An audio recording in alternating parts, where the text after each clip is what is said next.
The Gaul blunted their already weakened military capability on the horde by the time they crossed into the unsettled alpine wastelands of the north. It had suffered a significant blow, but at least 3/5 of the Jhennaden's original complement remained when they reached the foothills of the treacherous snow-capped mountains that formed the northern Alps. Even from a distant observation, it was clear to Jen, and also therefore Jhennaden, that something monumental had transpired at Cerevas. 5 of the mountains that usually surrounded her were gone, replaced by a sprawling layered mass of rubble and large stones. When Jhennaden reached the vicinity of the ruins, it became apparent that the land dinosaurs would not be able to proceed. Jen's knowledge of magic was proving very useful for the twin sentient being. He cast a flying spell and headed towards the center of the fallen volcanic stone and mineral debris with his flock of flying reptiles. Seraj, the Scarab, Othon and Norn had remained in Cerevas. The world was still at war, and although the formerly majestic city was desolate and devoid of life, the 3 survivors were content to sit out the hostilities from its relative isolation.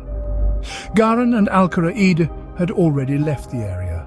The flapping of fleshy membrane wings was the first thing they noticed, then the swiftly encroaching zone of moving shadow. "For fuck's sake!" barked Siraj as he looked up in dismay. "Follow me! Hurry!" yelled Norn urgently as he swiveled around on his heel and began sprinting to the northwestern extent of the ruined fortress. Othon did not follow, assuming that since he was never at all opposed to Jen or Aiden, that they would be unlikely to menace him. Jhennaden then attempted to cast a paralysis spell on the Scarab. The united entity blinked almost uncontrollably for a second when he realized that it did not work. He knew immediately that if the full force of the Xanu Stone's energy would not allow magic to function on him, that he was definitely one of the few. However, Siraj was not immune to physical reality. The blanket of belligerent leathery flesh in the sky above was descending on him at great speed. They were running as fast as they could possibly manage, and it was becoming evident that they would not reach the escape tunnel in time. Siraj, the Scarab of the Few, stopped and turned to face Jhennaden and his deadly oncoming reptilian minions. He concentrated intensely once again. The resulting effect was even more pronounced than the previous arcane nullification that had been performed on Xamanarch and the DRS Dominia.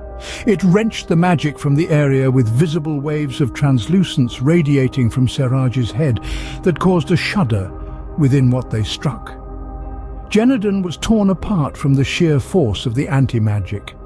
Jen had been disintegrated into countless ethereal fragments, visually being blasted as a bright blue halo that peeled off Aiden's body and dispersed instantaneously in every direction. Aiden was falling. He had lost consciousness momentarily when Jen had been destroyed. The Pteranodon resumed their natural instinctive behavior. Aiden focused his mind on hearing and speaking through the whispers. He was saddened morosely by the death of Jen and the resulting decrease in his level of influence, but as he telepathically commanded several of the flying reptiles to catch him, he felt that he retained some of the power he had acquired.